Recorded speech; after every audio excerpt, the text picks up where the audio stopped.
Saya akan cerita tentang argumentasi ilmiah bahwa ahli sunnah wal jamaah itu luar biasa.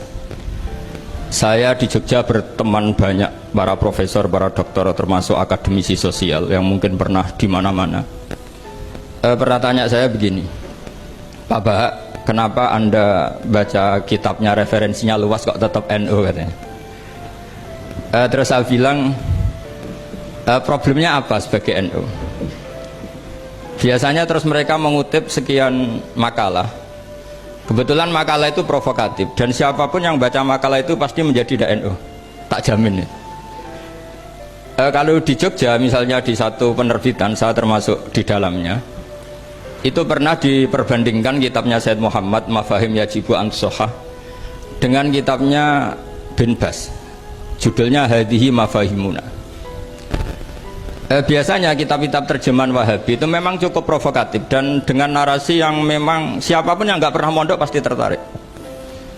Misalnya begini, cerita bid'ah misalnya, Iyyakum wa muhdatsatil umur fa inna kulla bid'atin dhalalah wa kulla dhalalatin finnar, misalnya gitu. Wa kulla muhdatsatin bid'ah wa kulla bid'atin dhalalah wa kulla dhalalatin finnar. Ada yang baca wa kullu bid'atin dhalalah wa kullu dhalalatin finnar. Terus beliau meneruskannya begini, kata Bin Bas, hadza huwa Rasulullah hakama bi annal bid'ah kullaha dhalalah.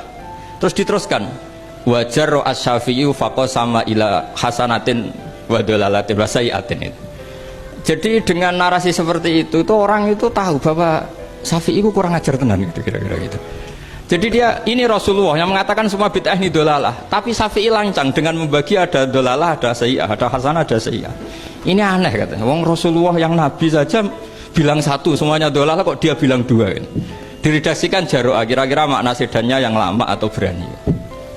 Sehingga orang mesti tanya, kenapa sih tidak ikut Rasulullah saja? Tapi ini satu ilmu, setidaknya ilmu perdebatan, bukan ilmu hakiki, karena kita tidak tahu yang diridhani Allah yang mana. Tapi kemudian Said Muhammad dalam kitab Abu Abdul Faros, juga dalam kitab-kitab beliau menyanggah itu dengan mengatakan jika makna bid'ah adalah yang nggak pernah dilakukan Rasulullah, itu salah besar. Terus beliau cerita sekian hal, termasuk yang diceritakan adalah ada seorang sahabat ketika sholat dengan Rasulullah tidak pakai doa mainstream, yaitu ketika itidal sahabat tadi bilang alhamdulillah hamdan katsiran thayyiban mubarakan fih. Setelah itu setelah Nabi habis sholat tanya ayyukumul qail, siapa tadi yang melafadzkan itu? Semua sahabat diam karena takut disalahkan. Tapi apa yang dikatakan Nabi? Tidak, saya tidak akan menyalahkan. Saya tadi melihat isna asyara malakan. Saya tadi melihat 12 malaikat. Yabtadirunaha ayyuhum yaktubu awwalu. Semuanya itu bergegas siapa yang nulis awal. Terus kata sahabat tadi, ha anadha ya Rasulullah. Padahal ini satu kalimat yang bahkan Rasulullah tidak mengajarkan. Dan Rasulullah bahkan iskal, kenapa ada kalimat itu? Tapi toh dibenarkan oleh Allah dan Rasul.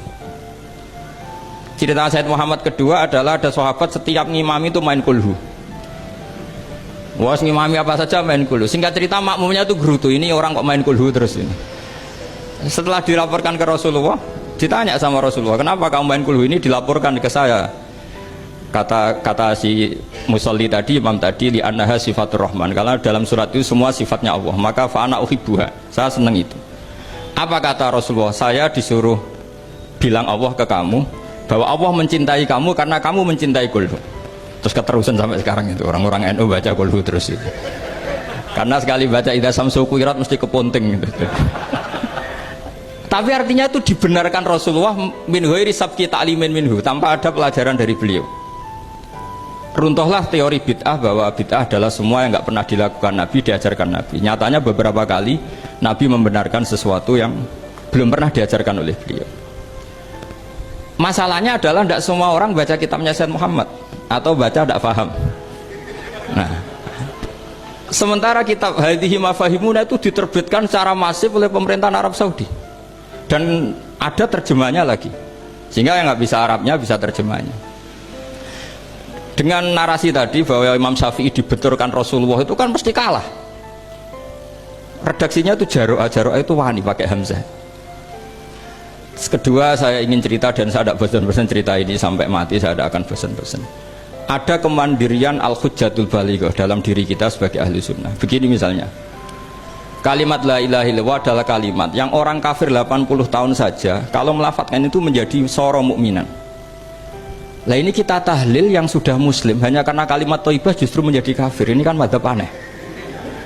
Yang kafir puluhan tahun iyan tahu yufar lahum maqad salab bihadil kalimah. Ini kita karena tahlilan sampai nyekel patok menjadi kafir juga karena la ilaha illallah. Ini aneh. Jadi kalimatun sing yakunu bihal kafiru musliman menjadi kalimatun yakunul mukminu biha kafirun. Ini kan kaidah yang aneh. Nah, saya ingin kalau ahli sunnah yang seperti ini sudah mandiri, sudah sehat, ya baguslah seperti itu. Terus yang terakhir, kenapa ditambahi an-nahdiyah? Ya seperti yang dikatakan moderator tadi. Di terminologi internasional itu kalau ahli sunnah pokoknya yang tidak sabus sahabat ahli sunnah. Sehingga Wahabi, Muhammadiyah, Ikhwan semuanya ahli sunnah wal jamaah. Karena kalau di media internasional asal tidak Syiah itu ahli sunnah. Hanya itu saja perbandingannya. Kalau ikramus sahabah ya ahli sunnah, kalau sabus sahabah ya Syiah. Problemnya adalah kita tidak ikut kelompok besar ahli sunnah yang mainstream di internasional karena mereka anti wasilah, anti tahlil. Sehingga terus Indonesia bilang ditambahi ahli sunnah wal jamaah an-nahdiyah.